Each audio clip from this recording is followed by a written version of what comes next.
Supreme court ने railway को अवामी इस्तेमाल के लिए जमीन लेज पर देने की इजाजत दे दी। पाकिस्तान रेलवे अपनी जमीनों से मुतल्लिक कानून साजी पार्लियामेंट या काबीना से कराए। सुप्रीम कोर्ट में पाकिस्तान रेलवे की जमीनों की लेज से मुतल्लिक केस की समाअत चीफ जस्टिस पाकिस्तान उमर अता बंदयाल की सरबराही में 3 रुकनी बेंच ने की। सुप्रीम कोर्ट ने पाकिस्तान रेलवे को अवामी इस्तेमाल के लिए जमीन लेज पर देने की इजाजत देते हुए करार दिया कि पाकिस्तान रेलवे की लेज होने के बाद जमीनों की हैसियत तब्दील नहीं की जाए। रेलवे की जमीन पर अगर पार्क है तो उस पर तामीरात ना की जाएं। पाकिस्तान रेलवे ने अपना बिजनेस प्लान भी अदालत में जमा करा दिया। एडिशनल अटॉर्नी जनरल ने कहा कि सुप्रीम कोर्ट के लेज की पाबंदी के हुक्म के मुताबिक रेलवे की 2.5 अरब रुपए की आमदन रुक गई है। जस्टिस एजाज अल हसन ने कहा कि रेलवे जमीन फरोख्त करके नुकसान पूरा करना मसले का हल नहीं है। रेलवे अवामी जमीन पर कारोबार करने लगा तो वो संभलेगा नहीं।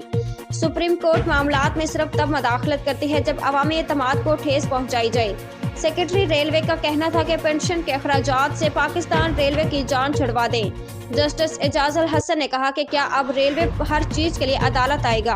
पाकिस्तान रेलवे अपने लीगल डिपार्टमेंट से रजू करें।